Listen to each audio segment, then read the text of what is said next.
Tom Lord has 25 years of teaching experience, currently teaching courses in environmental chemistry and inquiry to science at Kimball Union Academy. And he obtained a BA from Dartmouth College and his JD from University of Maryland. He worked as an attorney for the state of Maryland at Department of Natural Resources, and went on to practice with the Upper Valley, I forget what it's called, working with companies and nonprofits on environmental compliance issues. He also taught at Dartmouth College and coached lacrosse at Hanover High. So anyway, he's got a lot of hats there. There will be a question and answer period following the talk tonight, and there are refreshments. And I hope also, if you haven't signed in, you will, and there's some flyers talking about upcoming events. And Leland will tell us about some very exciting ones.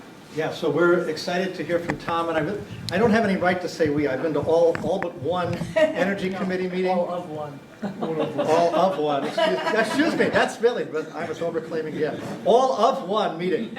So other people can tell you much more about what's happening in the Energy Committee than I can. However, I know a lot about the next speaker, who's a friend of mine. Jeremy Woods from Imperial College was part of developing a really remarkable exercise and product that you can open source product that you can look at on the internet. It's called the Global Calculator. Just put it in Google, it will come right up.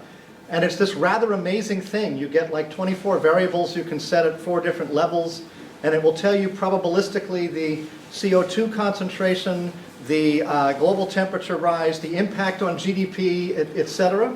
Actually, global, it's not the global domestic, it's the global product. But in any case, on economic activity.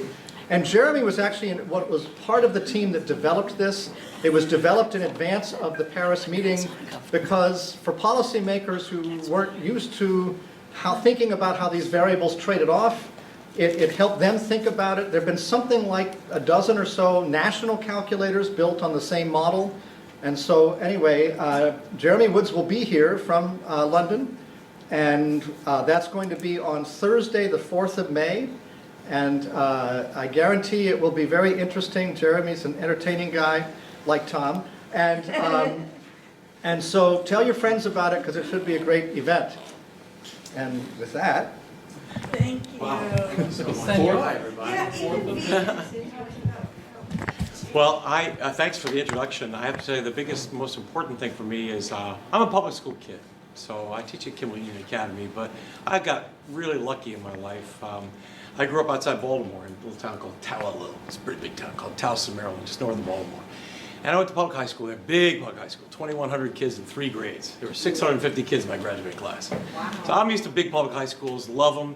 The fact that I'm at a private school like KUA is just hysterical irony to everybody in my family, because it's not the place that I thought I was going to wind up being. But I have to tell you, and I think you all probably know this, that we have great kids at KUA that are amazing, fun kids to teach. And I have to tell you also, I teach almost all the 9th graders, and the best ones come from Plainfield. I'm just telling you, I've been totally unvarnished truth. I can tell you right now, the kids we get from Plainfield are just fantastic.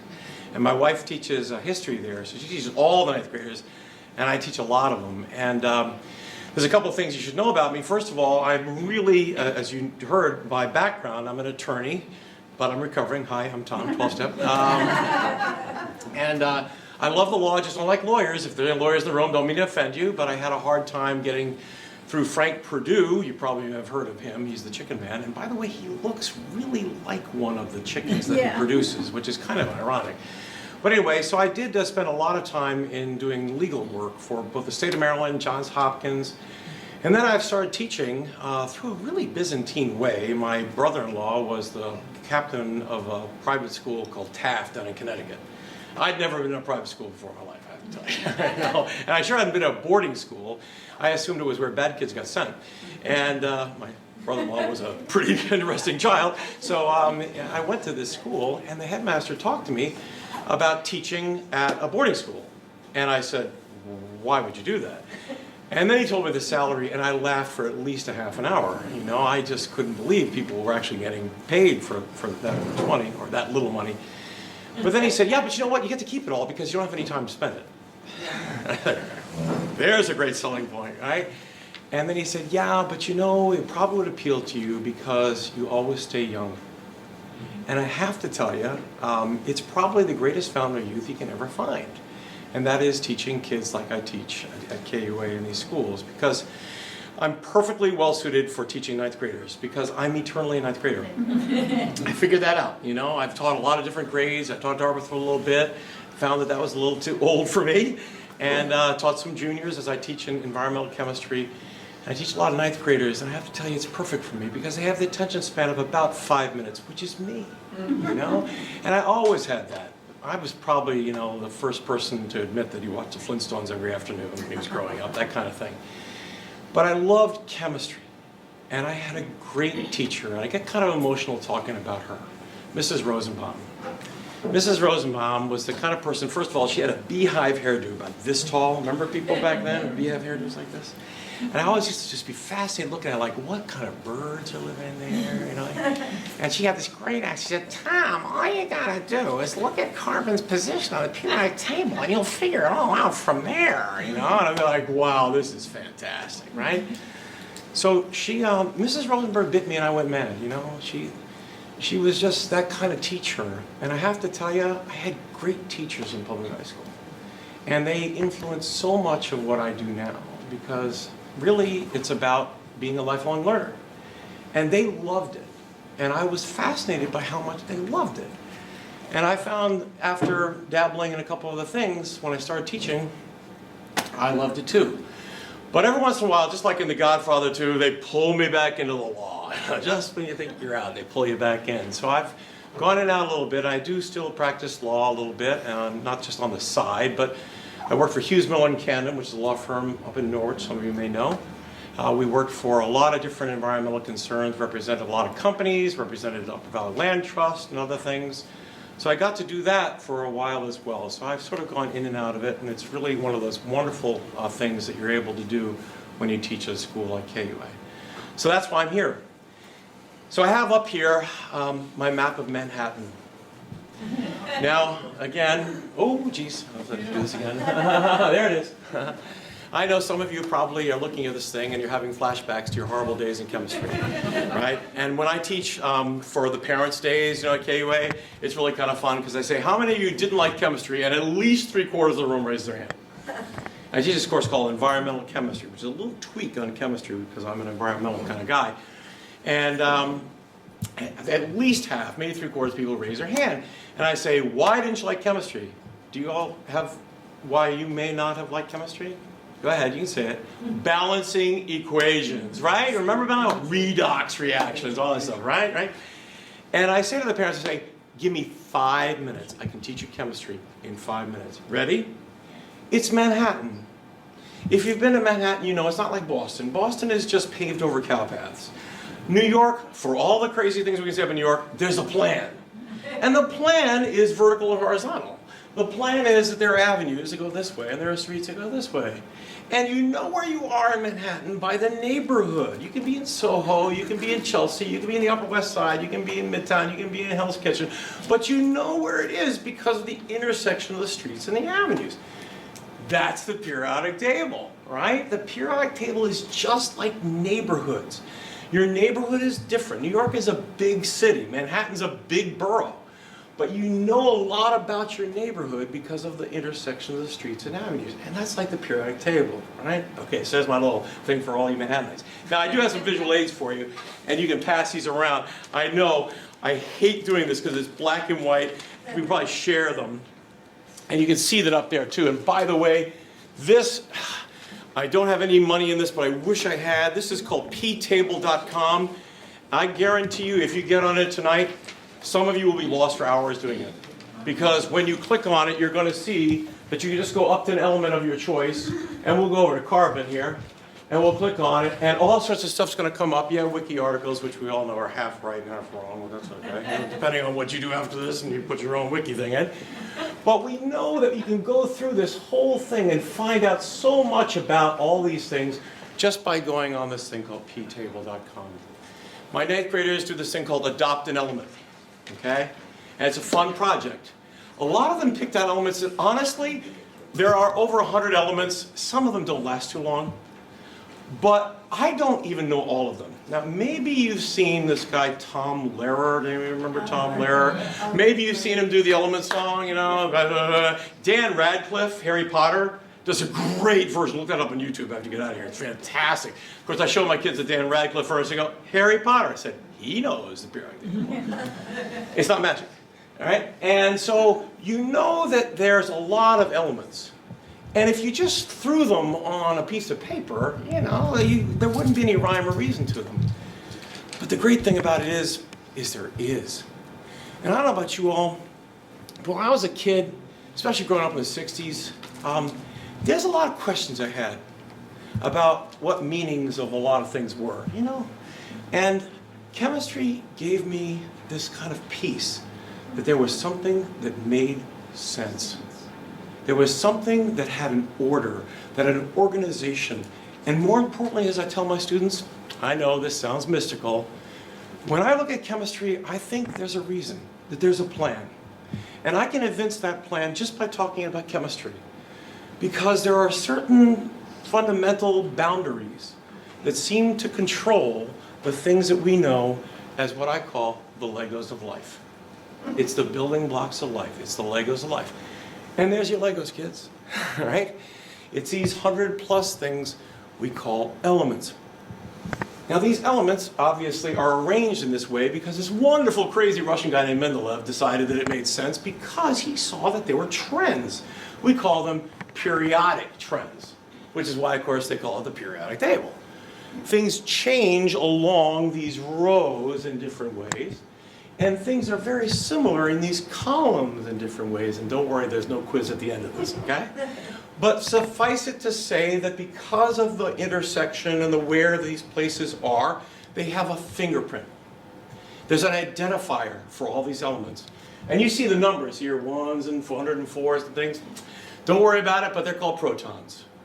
There are 3 things that make up what we call these subatomic particles in all elements, and they're called protons and electrons and neutrons, right? And you've heard about it. You probably remember from chemistry. It probably gives you flashbacks. But protons have a charge, and they're positively charged, right? Electrons have a charge, and they're negatively charged. And neutrons are kind of like the referees. Yeah? Well, and you know what? We need referees. Oh, God knows today. We need referees, right? We need to make sure that everybody, by the way, I gotta just, as an aside, I went to town meeting. You guys went to town meeting this last time? I loved this last town meeting. I have to tell you, that was one of the coolest experiences of my adult life, going to town meeting this last year. Because when people stood up there and talked, I thought, you know what, we're kind of a town. And we're figuring out how to get along. And we're figuring out, even though we have differences, even though there are a different number of protons and neutrons and stuff, we got a purpose. You know what that purpose is? To survive. That's the idea. The idea of the periodic table is to survive. And I tell my kids, they go, Mr. Lord, what does that mean? I go, it means they're going to do everything they can and anything they can to get the most stability in their lives. Crazy, huh? Because when you start over on this left-hand side, everybody wants to get over here. Why?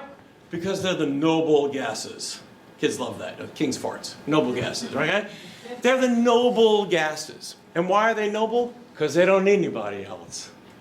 They're happy the way they are.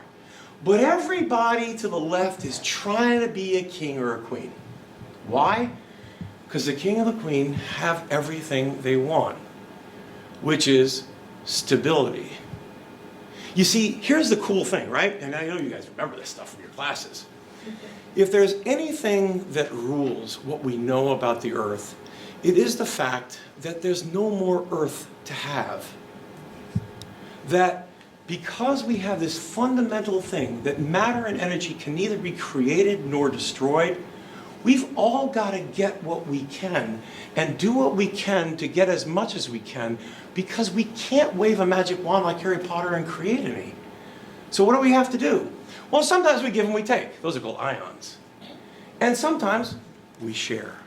And that's covalent. Isn't it beautiful? And when you think about it, well, why are we doing that? And the answer is because this is where I think life can almost be summarized in 30 seconds. Elements want to get there. Why aren't more of them there? There's only this one column that seems to be pretty happy. And some of these things are kind of weird, by the way, like krypton and xenon, radon. You know something about that radon, right? And helium, which first makes your voice go squeaky, right? What's the point? And this is what I tell students. The point is, we're works in progress. And what are we trying to get to? We're trying to get to, and I'm not a Buddhist, but I think I can say this, a state where we can say that we have achieved a fundamental ability to say this is life and we're okay with it.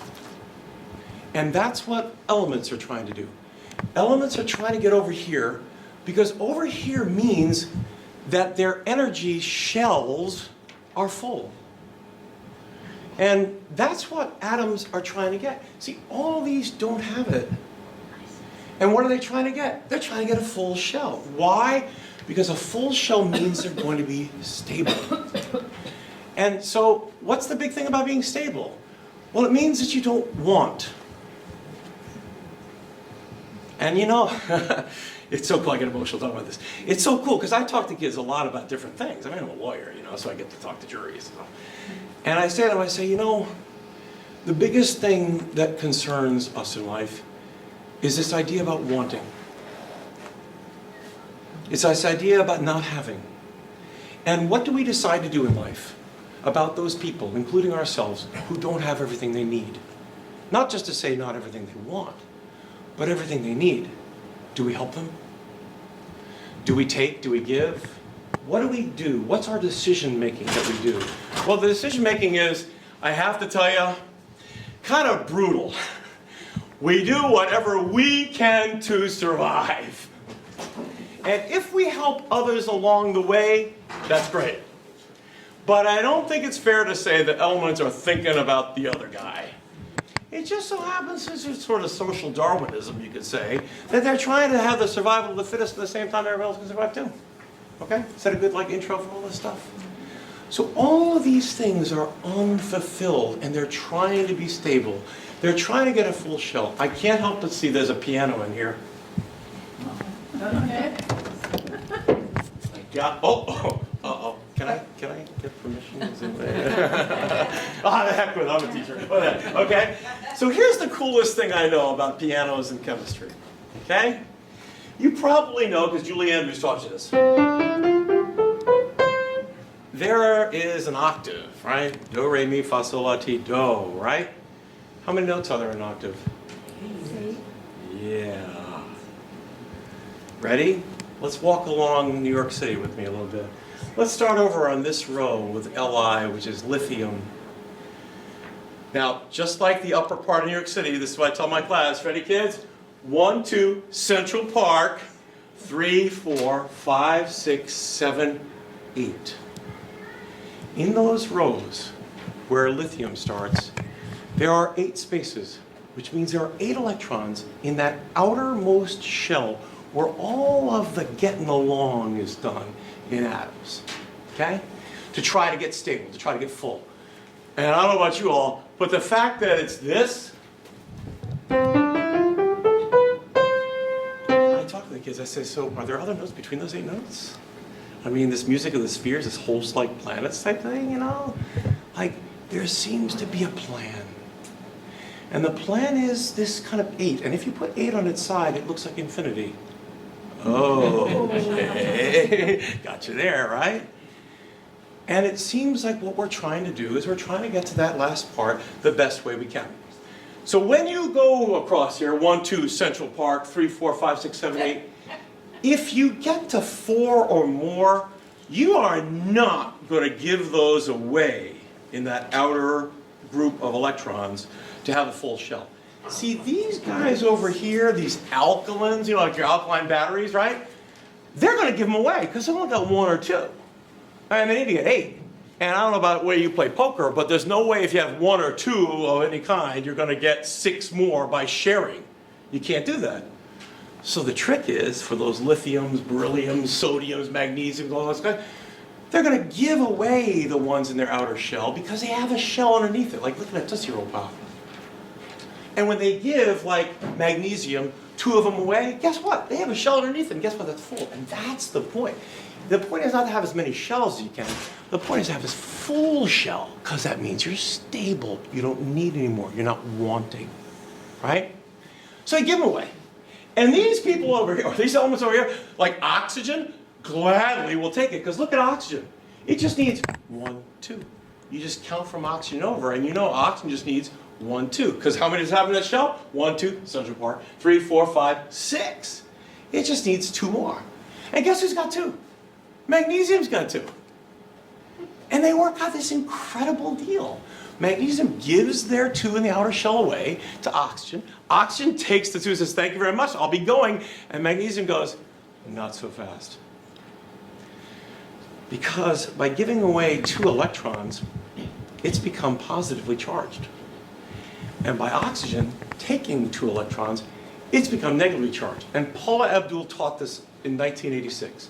We go together because, go on, you have to remember this? Opposites attract. Paula Abdul, right. We go together because opposites attract. Magnesium became positive by giving 2 negatives away. Oxygen became negative by taking 2 negatives. And guess what? Thunk. They're wed as an ionic compound called magnesium oxide. Now that's one way to get it together, right? And then you can have these guys do this, and they can do it a different way. Now, I'll have to tell you, I'm going to do probably the most dangerous thing I do in my 9th grade class. I'm going to hand these things out. Now I know you're probably thinking, how can this possibly be dangerous? Okay? So you can share. This is what I tell my 9th graders. Don't worry, I got 10 of these, so I'm going to share them, okay? I'm going to hand them out, okay? But I tell them, I say, okay, kids, treat these things as if they are going to explode if you drop them. And of course, 3 seconds later, they drop them, okay? But I'm just going to trust that you can do this, okay? I'm just going to trust you can do this. We can pass them along out there. I think I got 10 of them, so we can share some. What we can do here, yeah, that's good. Got full bags in here. Yep, that's a good bag. Yep, this is a good bag. We got all enough in here, okay? Visually time, there you go, that's that. You can share some of them, okay? Nobody told me I'd have to work. Wait, go on. It wouldn't be fun to do this, right? Let's see if I got another bag. Okay. I got some more. You can pass it along over there. Pass that back there if you can. See if I got any more. I think I'm good. Okay, ready? So you got the bags in front of you, right? Open your bags. Let's see who's got to drop the first one. This is great. And of course, my floor is like porcelain, and bang, bang, bang. Oh my God, they're going to explode. Oh, explode. I'm sorry. No, good. And they're exploding. Oh, by the way, I gave an exam this last term to my 9th graders. And I said, okay, and I gave the exam out. And they said, Mr. Lord, there's no periodic table. I said, yeah. I said, how are you going to do this without a periodic table? I said, use me, right? I got my periodic table. You do use me, right? I mean, the periodic table is simple. So you've got these things in front of you, right? Okay. So you see in there you've got, and those of you who have them, okay, open the bag up. And you're going to see what you've got there. You've got some different balls. So if you take out the balls, you'll see that they have certain things about them that define them. If you take out, for example, the green ball, okay, you'll see there's only one hole. That means it only needs 1 electron to be full.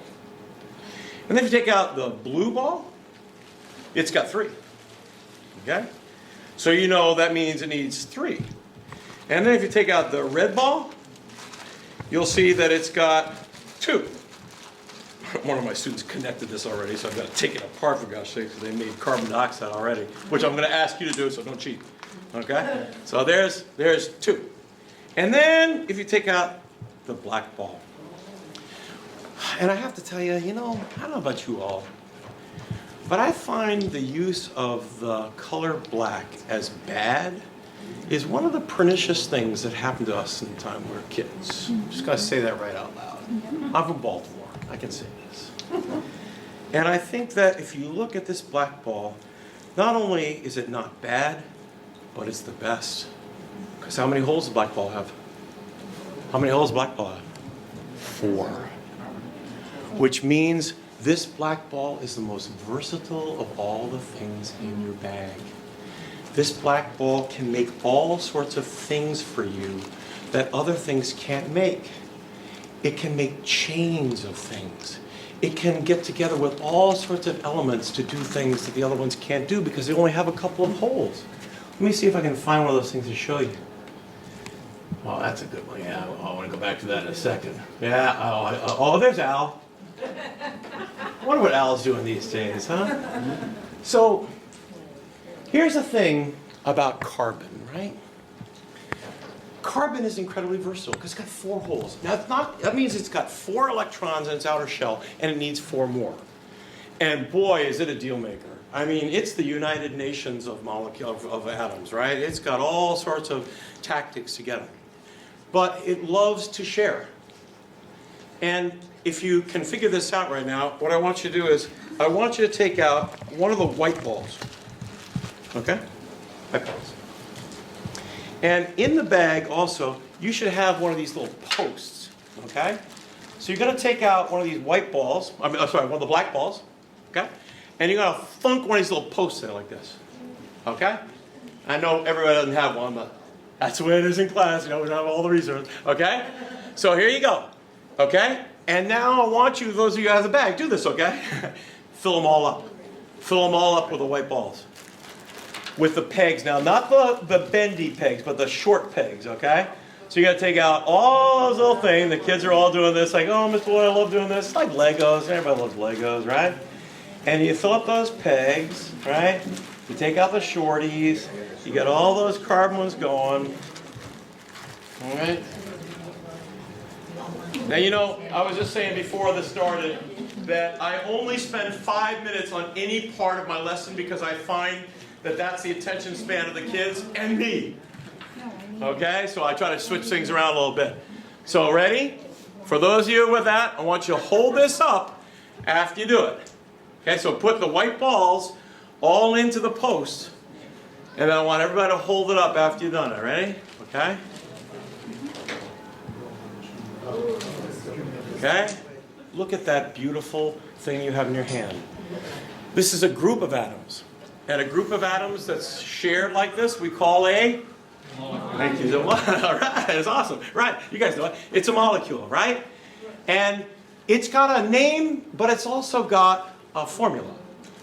And you count the carbons, and there's just one. So we'll say C. And then we'll say this is hydrogen, and we'll say H. And how many H's are there? 4. So we call it CH4, thank you so much, sir, which has the kind of prosaic name of methane, but technically speaking, it's carbon tetrahydride. Okay? I love doing with the kids. And by the way, the earlier you learn a language, you know, the better you are doing the language. And so my 9th graders are doing this, carbon tetrahydride. You know, kids from holding don't know that stuff. Anyway, so I always use that holding this stuff. Okay? So this is CH4. Now I want you to look at the geometry of this. This is methane. Okay? All right, now ready? This is advanced. I want you to take one of the hydrogens off, and then I want you to put another one of those black balls, and I want you to put another one of the black balls. See how I dropped one? Oh, exploded. Okay? And I want you to put another black balls where that white one was that you took off. Okay? And now, fill that black ball up with the pegs. Okay? Now fill that black ball up with the pegs. Okay? So you got now all these guys here, right? Remember, it's the short pegs. Don't take out your long pegs yet. Some people here in my class go, oh, that's why I got long. No, that's all right. Because these are just what we call single bonds, right? Okay? And we're filling up. And then we're putting white ones all on the other ones, okay? Right. Come on, isn't this fun? You're going to do this at home later on. I just know you guys are going to order some of these sets and do this, okay? We are. See? More white ones. Okay, whoops, I almost put the chlorine in, which I could have done, by the way, but I'm not going to. Okay? All right. All right, now what do you got? Now you got C2H6. And we have a name for that. And I could use the dicarbon, right? Anybody know? Hexahydride, okay? But you know what we call this?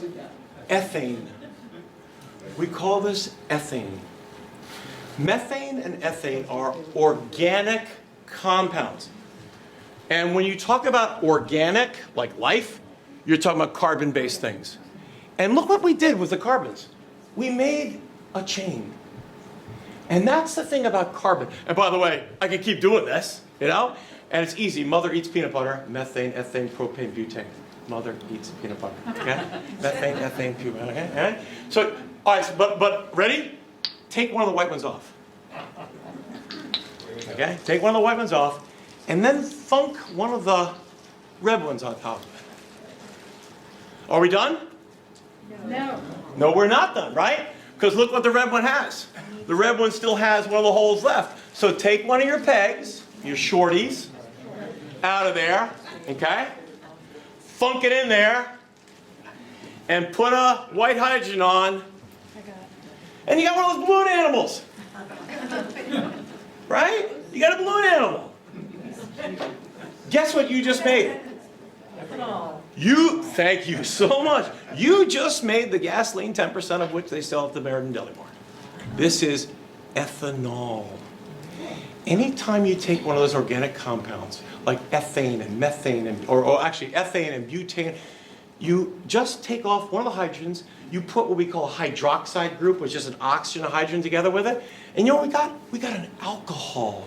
And what do you know about alcohols? What do alcohols do? Vaporize? Yeah, they sure do. They're right, exactly, right? We know that they're incredibly volatile. They turn into a gas. That's what it means, from a liquid to a gas really easily. Because, you know, when you spill gas at the deli mart, you go, oh, darn, I spilled gas. And you go, 30 seconds later, it's going to be gone, right? You just made ethanol. What do they make ethanol from?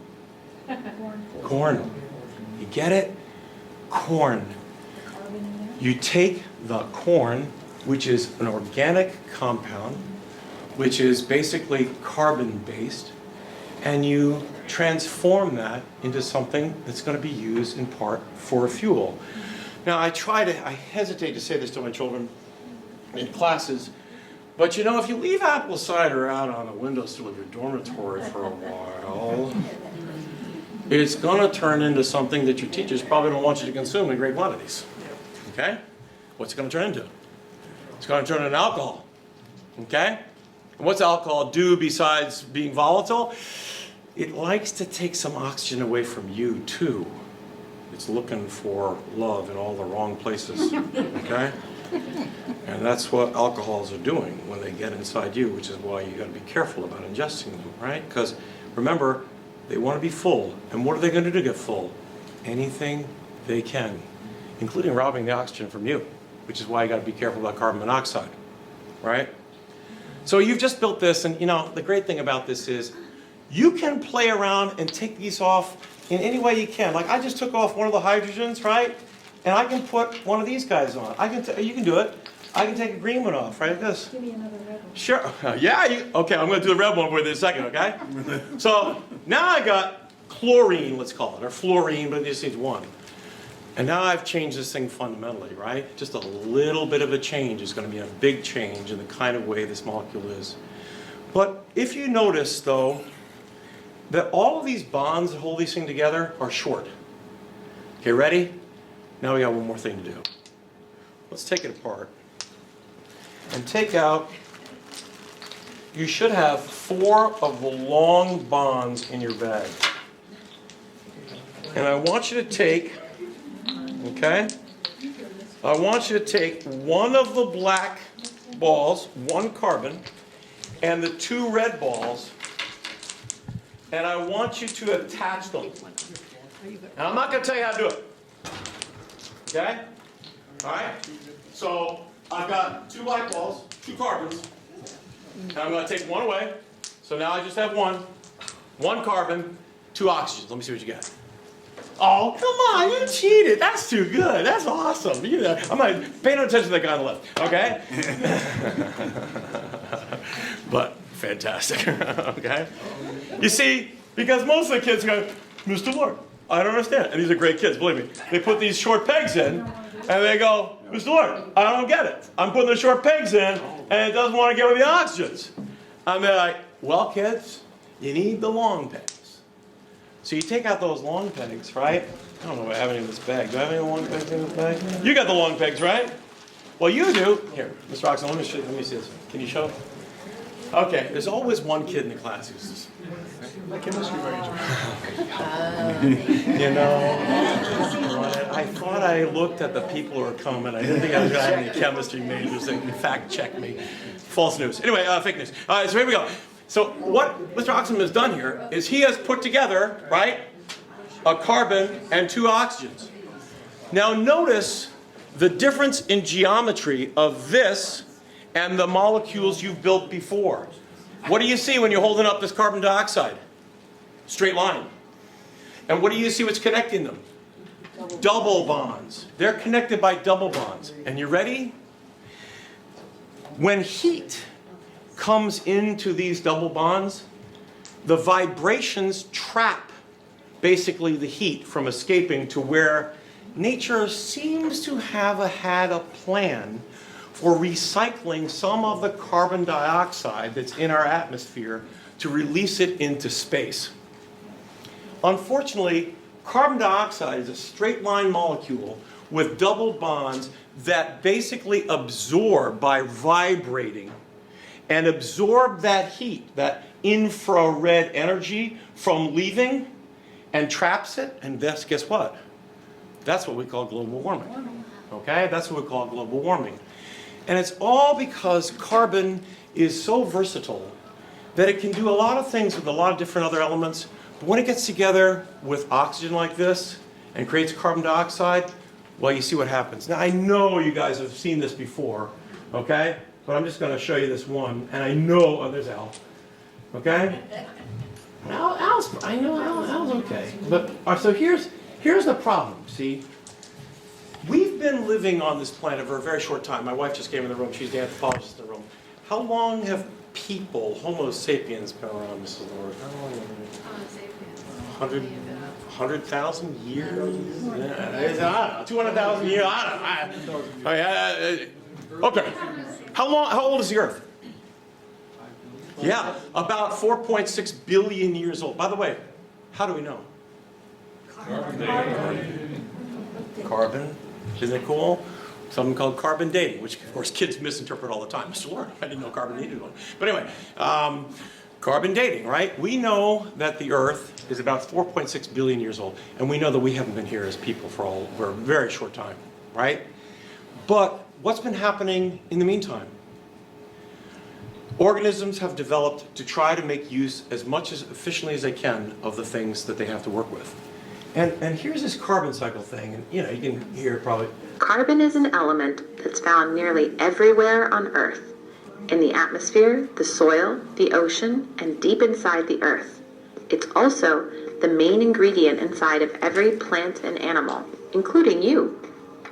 Carbon doesn't stay in one place or in one form. Instead, it moves around between different parts of the Earth. This process is called the carbon cycle. Let's look at the atmosphere. Here you'll find carbon in the form of a gas called carbon dioxide. There are many ways that carbon dioxide moves into and out of the atmosphere through natural processes. For example, one way carbon dioxide is taken out of the atmosphere is through photosynthesis. Plants take carbon dioxide out of the air and use this carbon to build their leaves, stems, and roots. That means plants store carbon. When animals eat... Okay, gotta stop it. So here's the thing about why life is the way it is. When the Earth was created, we don't have any evidence that there was a lot of one particular gas at that time. You know what that gas was? There wasn't a lot of oxygen. There wasn't a lot of oxygen. There was a lot of carbon dioxide. But there wasn't a lot of, there's nitrogen, argon, some other things, but there wasn't enough oxygen. And then this crazy process where plants were taking in CO2 and this wacky compound called water, you know, Mickey Mouse, 2 hydrogens, 1 oxygen. You know what this is? It's ice. Good, nice guys. Just a sort of a sidebar for this. This is ice because, again, this is the most wonderful thing about life on Earth to me. There seems to be a plan, and that is that we're not supposed to die every winter, even though it feels like it sometimes. Ponds don't freeze, obviously, from the top down, right? If they, they don't freeze the bottom up. If they froze the bottom up, all life would die every year. The ice freezes on the top. And what happens with water, water is the only compound that we know that is less dense as a solid than it was as a liquid. It floats. And that's why we can drink drinks, because ice floats. And again, it's because of the geometry of the molecule of water. But it's also because these wacky things we call hydrogen bonds, that when they align at a certain temperature, look what happens when they align. See what's there? You know what that is? It isn't oxygen. You know what it is? Nothing. You know what nothing weighs? Nothing. I just had to stop on that. You know, it's just so cool. The kids go, wow, Mr. Lord. It's like, you know, it's like the Harry Potter wand comes out and go, ta-da, you know, right, kids? But the point about this all is that life evolved on Earth to take advantage of the different processes and the things that were available to us. And so the plants took in all this carbon dioxide, and look what they're doing with it. Eat plants, they use this carbon for energy and to build their own bodies. One way that carbon dioxide gets into the atmosphere is when plants burn in a wildfire, and their carbon is converted back into carbon dioxide. Carbon dioxide also goes back into the atmosphere when plants and animals die and decompose. In certain places, like swamps and the bottom of the ocean, dead plants and animals don't completely decompose, and they end up buried in layers of sediments. Over millions of years, heat and pressure turn the carbon from these plants and animals into fossil fuels. Over millions of years. The oil that we're digging up today is Mesozoic. It's 100 million years old. It took it that long for those plants, that decomposing matter, that decomposing organic carbon-rich matter, with all of the pressure of all of those layers of history on top, and all the heat that's generated by that pressure and by the Earth itself, to extract this stuff, whether it's natural gas or coal or oil, that we call fossil fuels. Because of the kids say, Mr. Lewis, I mean dinosaurs? Well, you maybe a little bit. But it's a lot of plants, and we'll see that in a second. It's a lot of plants. Like coal, oil, and natural gas. The ocean also plays an important role in the carbon cycle. There's that ocean poster right Ocean there. water absorbs carbon dioxide from the atmosphere, but also releases carbon dioxide back into the air. All these different parts of the carbon cycle should be in balance, but people's activities are disrupting the cycle and knocking it out of balance. When we burn coal, oil, and gas to create energy, we're taking carbon from deep underground and putting it into the atmosphere faster than natural processes can take it away.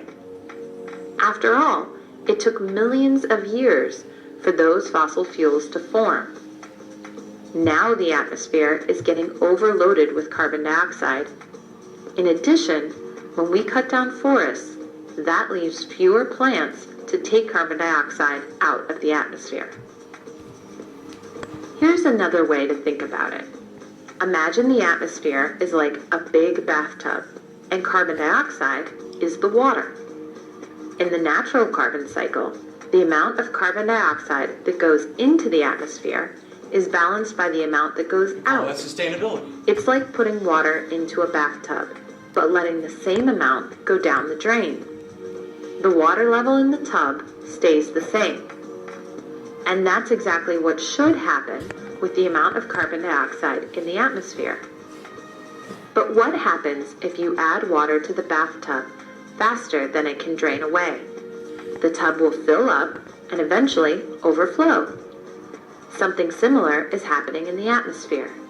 People are burning lots of fossil fuels and adding carbon dioxide to the atmosphere faster than it can be removed. So the atmosphere is getting overloaded with carbon dioxide. Carbon dioxide is a greenhouse gas, which means it traps heat in the atmosphere and keeps the earth warm. So all this extra carbon dioxide is making the earth warmer and causing the climate to change. It's a big problem, but we can... Well, I just got to go to Al for this one.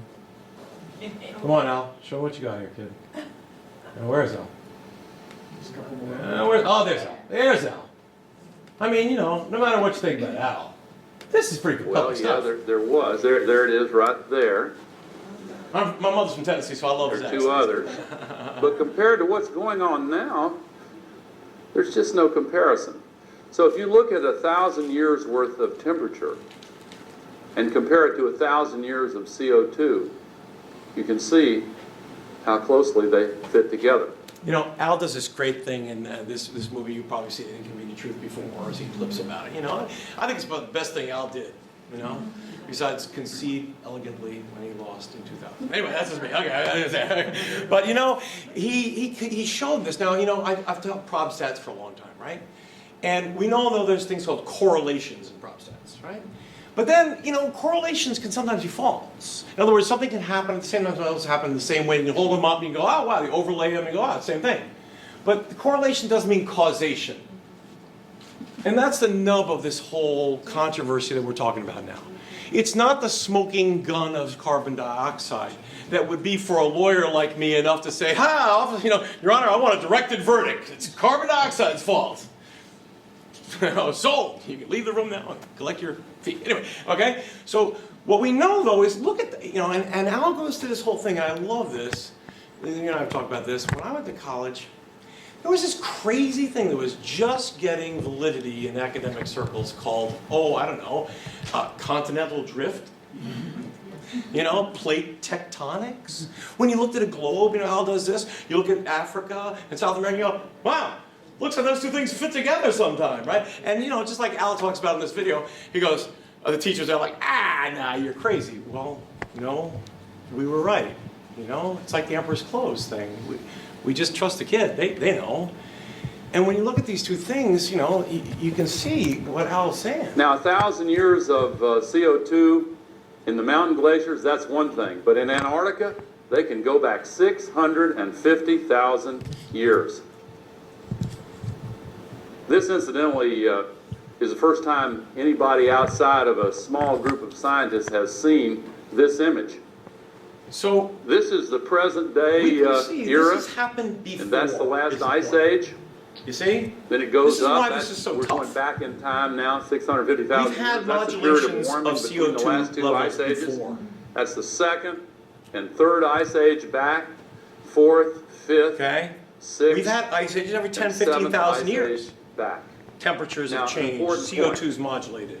In all of this time, 650,000 years, the CO2 level has never gone above 300 parts per million. That's the ppm now, as I said, they that's can also really measure important. temperature. Here's Okay. what the temperature has been on our Earth. Okay, so, you know, Now, one thing that we kinda go up jumps and out down, at but if you you is- do the median thing and Well, draw let the me put line it in this there, way. you get My pretty much the same classmate from median. the sixth grade Now, here's the that talked problem. about Africa and South America were here, he would say, do they ever fit together? That's the thing I decided. So it's a shtick. Most ridiculous thing I've ever heard. But they did, of course. And the relationship is actually very complicated, but there is one relationship that is far more powerful than all the others, and it is this. When there is more carbon dioxide, the temperature gets warmer Seems to be a because it correlation. traps more heat from the sun Seems to be a inside. correlation.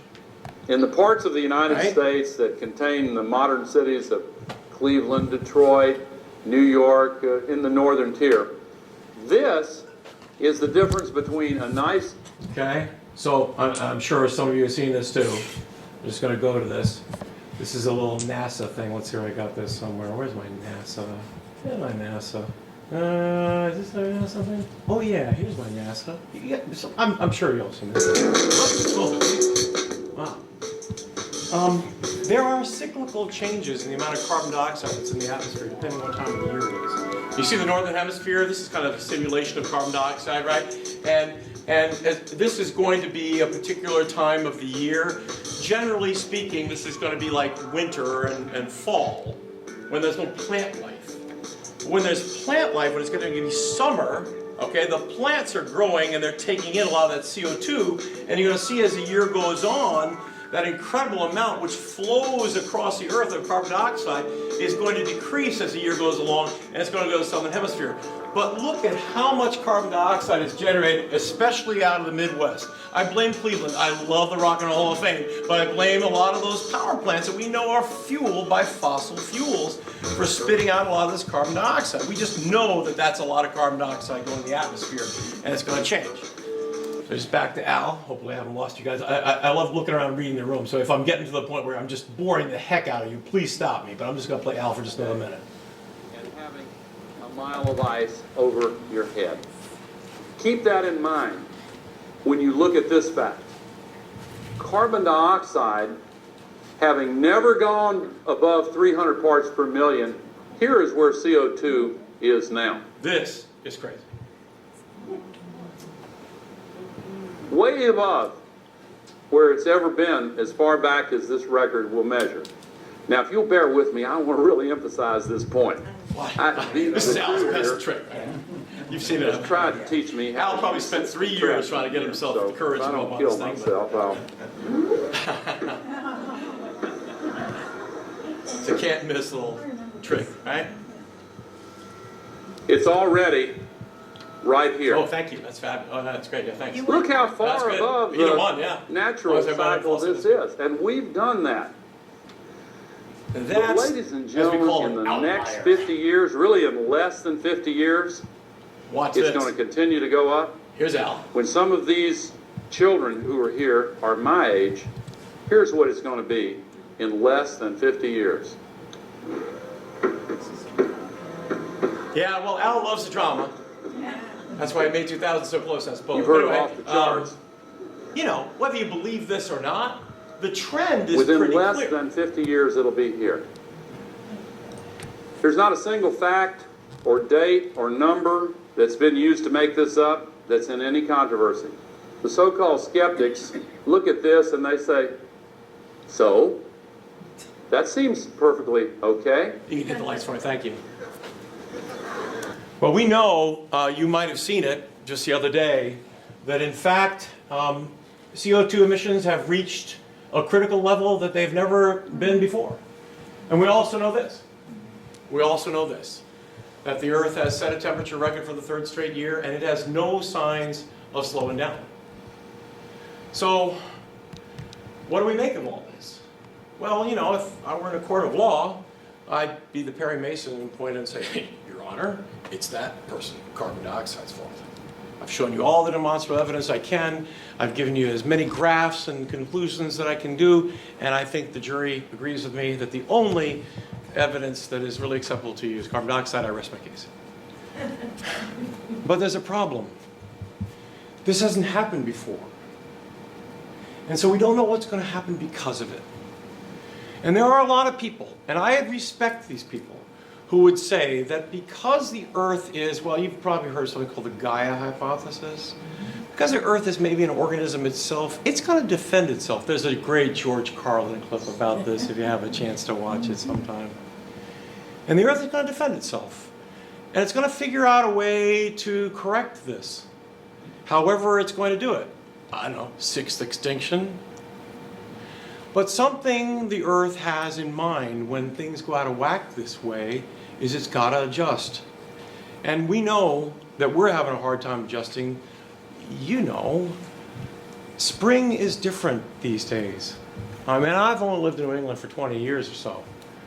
But I can tell you, and you probably listen to the reports on this too, that people are seeing armadillos in Missouri.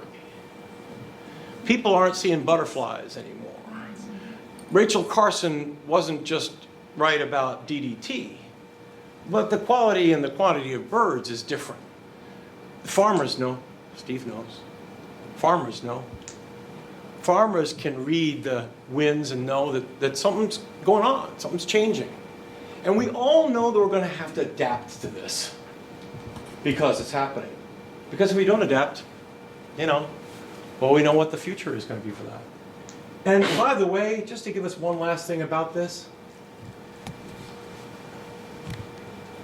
this process of forming fossil fuels, it didn't just take a long time, it took a lot of plants.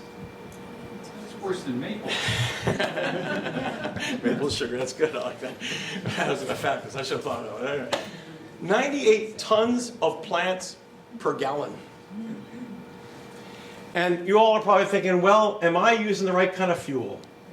And God love it, I have this wonderful wood stove that I love as much as anybody. But you know what the worst carbon dioxide emitter is? Yup, your wood stove. Bad news for all you people who probably feel really good about getting that cord of wood in and putting that wood in the stove. But you know what? When you compare it to a lot of the other things, wood is probably the worst emitter of carbon dioxide. And then, of course, when you look at this stuff too, besides that, and I'll get past Al for a second and show you this. If you look at this, let's take a look at different types of energy and their carbon dioxide emission potential. We know, look at this, that coal is bad.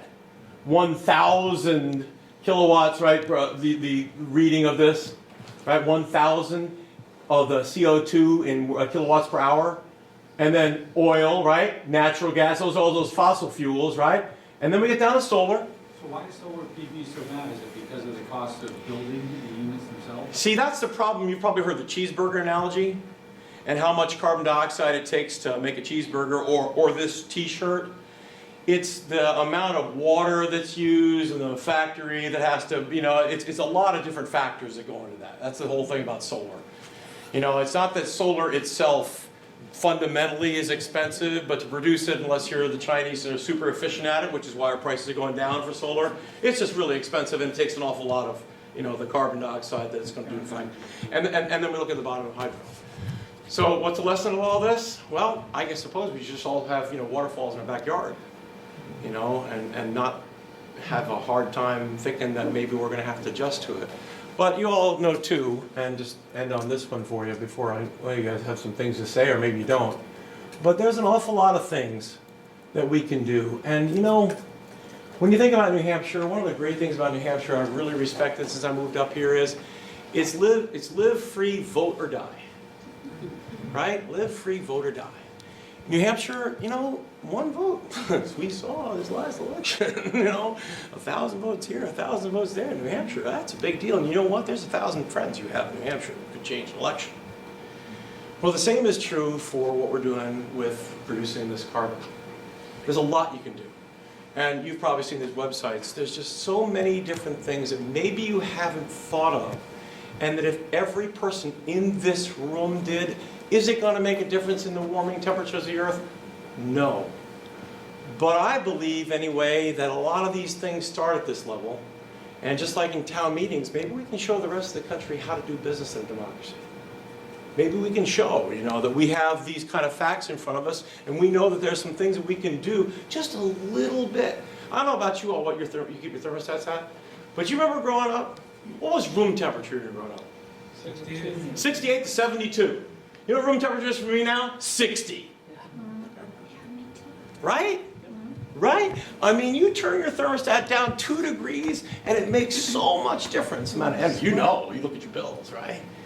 But all of these different things, from changing the filters on your furnace to making sure your bulbs, all those different things can make a big difference. And what's it going to mean for it? Well, going back to this,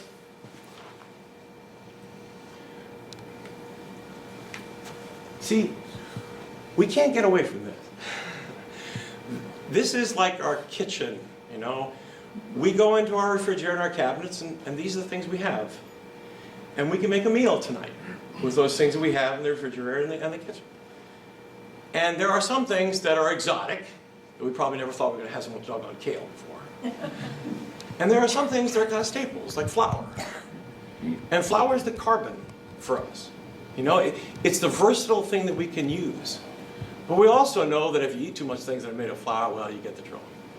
So that's my little presentation. I hope it made a little bit of sense to you. And I sure would love to have any questions or comments about it. So just fire away, and I'll try to answer them best I can. Or you just talk to each other about it, or you can leave. Doesn't matter to me, whatever way.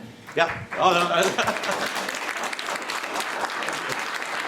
Thank Mrs. Rosenbaum. Listen, I got to tell you, and I know you all know this. When somebody does something that you like, thank their teacher. I have a, Okay. Mrs. Rosenbaum, thank you. I have a question about, you incorporated the manufacturing component into the amount of carbon dioxide that was expelled from solar, but you didn't incorporate that into nuclear. And there's a second part to my question. Yeah, good, no, wonderful point. Which includes nuclear, the fuel for nuclear is uranium, which is a fossil fuel and it's non-renewable. And the solar is not non-renewable, it's renewable. So where does the whole renewable, question fit into this whole story? Well, Stuart Brand, I don't know if you guys remember the Whole Earth Catalog. Remember the Whole Earth Catalog? Well, Stuart Brand, he was the first one to say nuclear is bad. Nukes are bad. Save the whales. And I don't know if you saw this, but Stuart Brand a couple of years ago came up and said, "No, we got to think nuclear." Of course, the reason that he's so infatuated, as a lot of people are with nuclear, is because of the carbon footprint, the very small carbon footprint But he's that not it makes. incorporating the footprint. But, as you said, it costs billions of dollars, and therefore tremendous amounts of energy, like you were speaking about with the cheeseburger example, to create these plants. And we have to put that into the accounting of that. Now, the good news about it, if you're interested in nuclear, is they have all sorts of technologies that are mini nuclear, sort of nanotechnology nuclear, which is either scary or fantastic depending on your point of view of terrorism. Because we But are... that's all on paper. You say they have, they do not have. No, they do not. It's like a drug. It's in the pipeline, but it's certainly not ready to be used. It's certainly not ready to be used. Nothing but on paper, No. and it's costing taxpayers dollars more than $45 billion just in the last couple of years in federal contracts. I am not going to take a position for nuclear. No. I'm not going to take a position for nuclear. But when you do the nuclear talk, it depends on what you focus on, right? If you focus on carbon footprint, nukes are fabulous, right? I'm not talking about how much it costs to build, but I'm talking for the kilowatt hours that once it's up and running, unless you watch China Syndrome. Well, what happens when there's no more uranium? I don't believe exactly, just one more part about this, I don't exactly believe in the Back to the Future thing where you pour the trash in the beer cans in, like that. Yeah. But my mother, God love her, would have been 100 today. Nashville, Tennessee. And my mother always told me there was one thing she learned in high school, in her science class. You know what that was? You could never split an atom. So I don't know. I don't know what the future is. I thought there were actually as many limitations on some of the components of the solar thing. I can't remember the names of them, but those are actually as limited as uranium might be. With the amount of uranium there is, though, they anticipate the amount of electrical production and the length of time they could produce for is fabulously long. But I thought some of those graphs take into account the amount of actual dollars. I'm not to sure produce that, about because that. they Yeah, I don't know about the production produce plants enough thing. So. PV Yeah. to make the same amount as a nuclear plant is, paving the state, which is why some people are coming up with ideas for like pavement that would have PV in it. But Oh, and I think, going back to our thing about the future is now, these ideas about pavement and rooftops and all these things to be used for the kind of solar technology, I mean, you're in the business of it, you guys know. It's just scratching the surface. So Tom, can you go back to that chart you had toward the end of the costs? So This one? Or, those I'm going to get, there's Al, sorry, I'm going to get there. I got so many doggone charts. Oh, this one, right? You like this one? all right.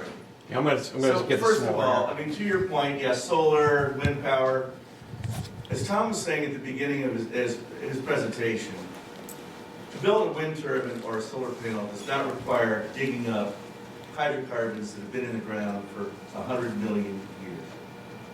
And the amount of CO2 that is released as part of that process is why you have those numbers for coal, oil, and natural gas that dwarf everything else on the table. So I don't care what you want to say about the manufacturing costs and what it might be. Yeah, those numbers are what they are, but they're nothing like the ones on that side. What you said, the ed, Tom, at the end is not shown on your chart, which is the energy efficiency stuff. That stuff goes on the other side of the table. It goes down below, right? Negative. So in other words, the more you invest in that stuff, you're actually taking carbon out, or sequestering or reducing carbon out of the atmosphere, because you're just doing simple things in terms of insulation, more efficient products, and systems that actually bend the curve below the bottom of the line. And to your point, I mean, you guys know this, I'm sure everybody does. When you do efficiencies of plants, every step has a certain efficiency number to it.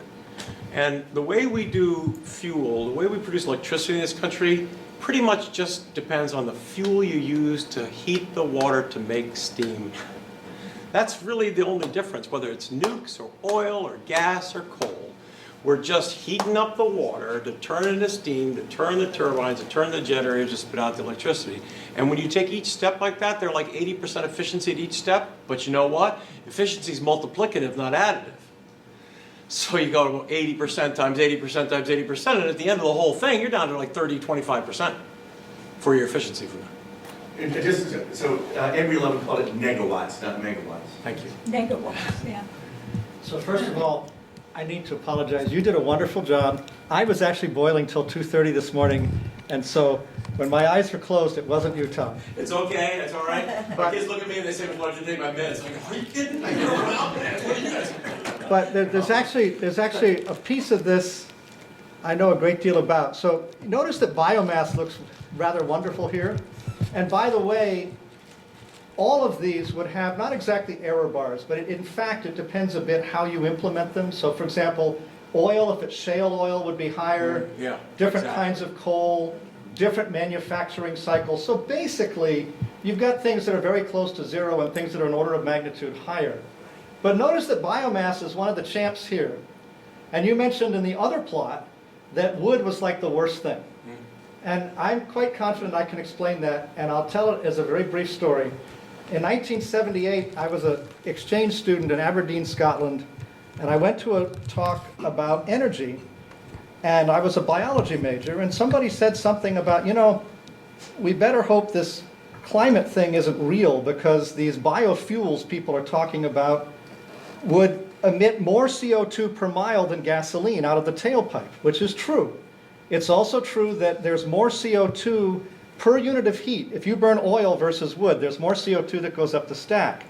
But I can explain why this number is so low, and it has to do with the rest of the carbon cycle. Namely, where did the carbon in that wood come from?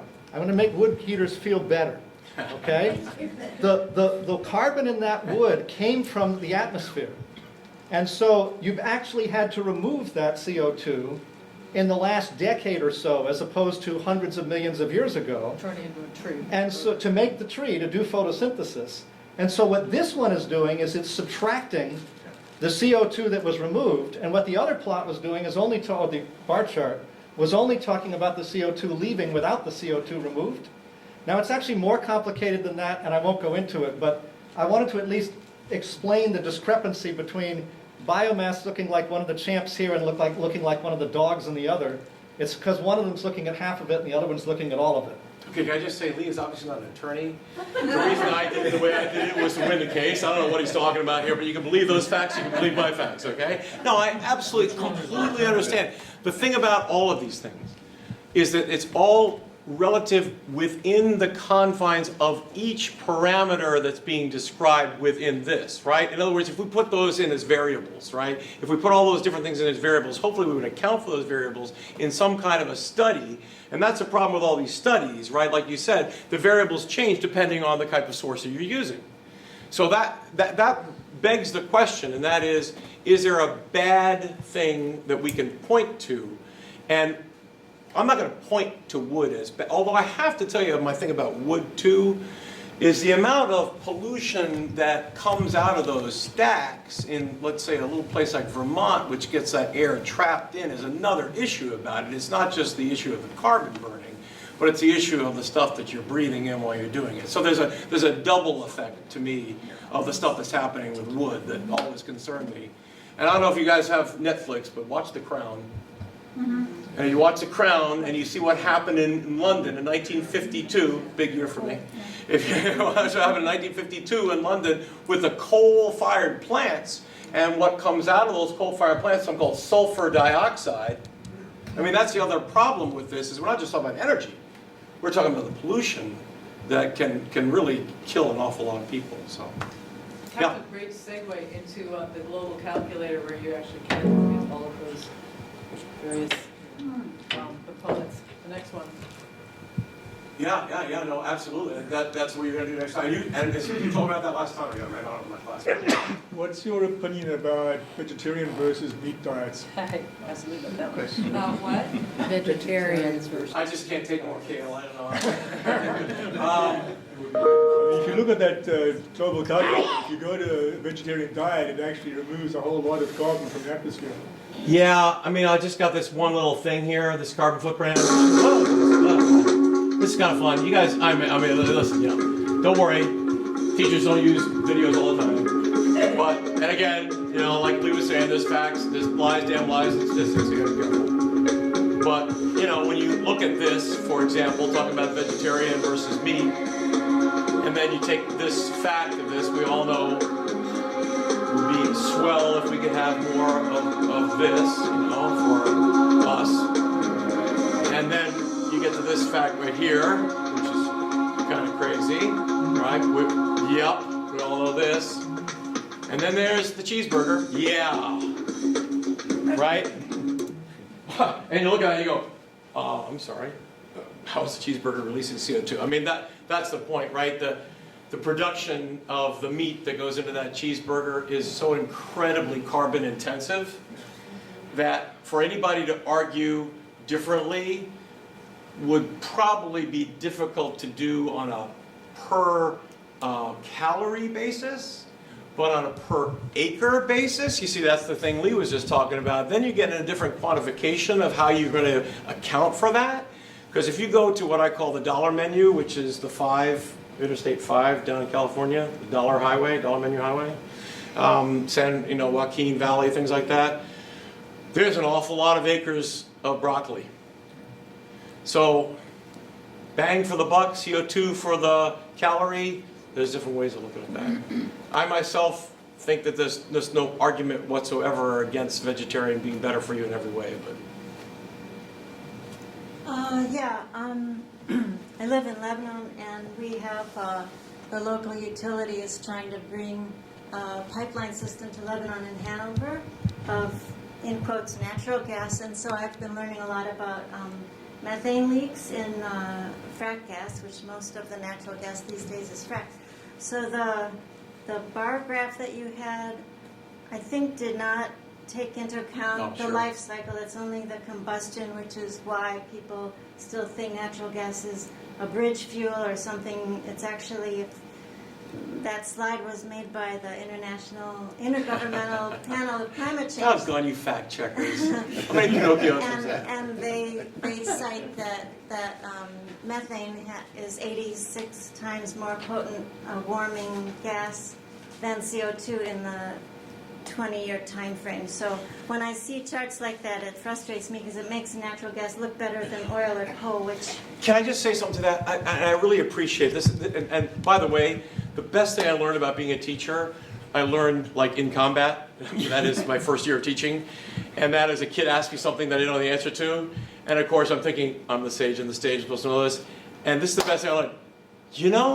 I don't know. Would you look that up and let me know what you find? You know what I mean? And because they're like, damn, you did it again. Outfoxed me again, So I don't know the answer to that number, that 86% number, but I can tell you this. This is what I tell the kids. I say, okay, kids, you can bleed all that different stuff out.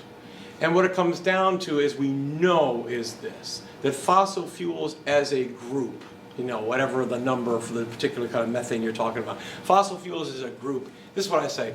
You're robbing the past to pay for the present without thinking about the future. That's the way I talk about fossil fuels. You're robbing the past to pay for the present without thinking about the future. And that past is 100 million years of history that's taken the Earth that long. And again, going back to the beginning we were talking about, to me, what chemistry speaks to, what the periodic table and all the stuff we talk about speaks to is, there seems to be a plan, and we weren't in it.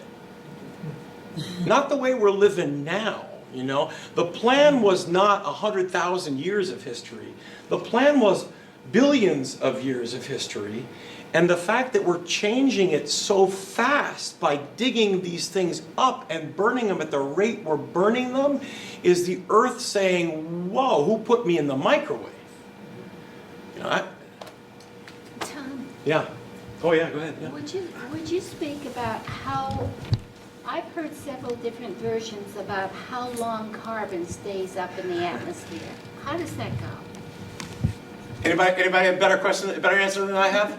Come on, somebody people mind that. Go ahead. Yeah. See? Yeah, see. I don't know the number. Well, I've 100 heard- to 1,000, something like that. Yeah, I've heard 1 year, and I know that's wrong. No. And I heard that from Salt Hill Science thing. Oh, I love Salt Hill Science. Me too.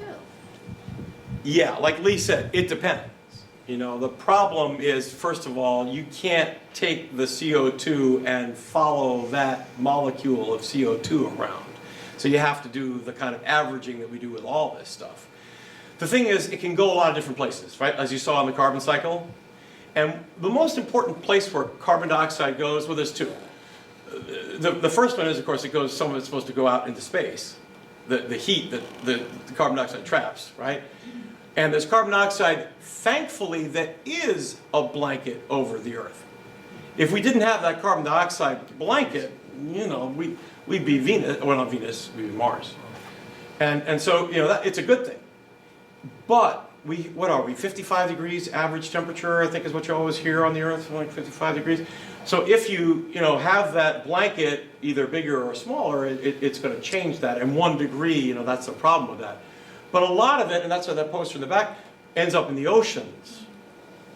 So to account for that too, like where is it going to go? When it goes in the oceans, then, you know, CO2 contributes to acidification of the oceans. And we've probably seen those things about the barrier reef in Australia and others. I mean, the coral's dying because the sink, which is the reservoir of the ocean, is just taking in so much CO2. But it's hard to put. It's hard to put that. It's kind of like, you know, how long does smoke last before it goes away? Yeah.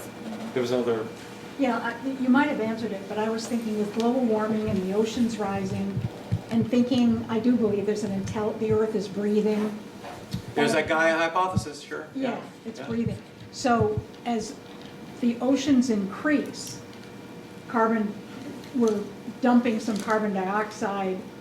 I don't know about us, we'll be gone maybe with the acidification, but does it store it?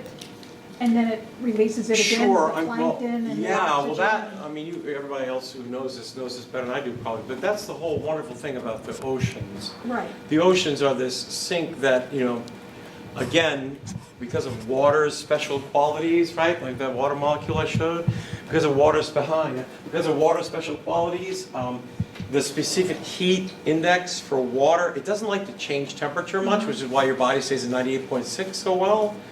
And because of that, you know, the water, not only for temperature, but for CO2 regulation, we've depended on our oceans a lot for that. But just like that bathtub analogy, we're pouring so much CO2 into it that it can't, and the other thing is, when the temperature rises, I think this is right, when the temperature of water rises, it can't absorb as much CO2. So when we've got warmer water, it can't do what it wanted to do all along, which is absorb the CO2. So it's kind of like this domino thing that's going on.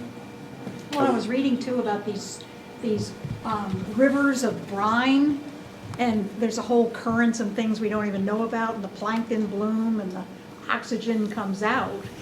I mean, it produces oxygen, but I'm wondering how we're upsetting that whole. Well, this is what I generally tell kids, just to summarize it, and this is like the Oscars, the music's starting. But you know, I tell kids all the time, I say, okay kids, here's the thing, okay? You have your pick. And your pick is, about who you're going to believe or all those things you're going to believe about that.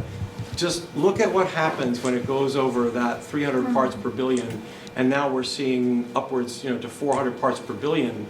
It can't possibly adjust that fast. But last thing, if I could just have the word about this one. I do think it's really important for us to emphasize with our young people and us old people that we can make a difference. We can make a difference. And most importantly, we do have a choice. It might be true that we can't choose whether we're going to build a nuclear plant, and shut down, Indian Point around New York.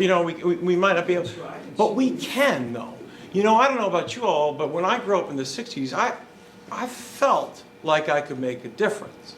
And the best thing I have to say about today, and maybe it's because of what's happened last year, I'm not going to say because I'm not politically involved like that. But I think people are finding out again that when you put words into action, you can get things done. That's my little way of ending it. But if that was good, thank you so much. And again, as a footnote, I take no responsibility for any falsehoods, but if you have to, just make sure that you get it on my name right, spelled right in the paper. Thanks very much. Well, thank you.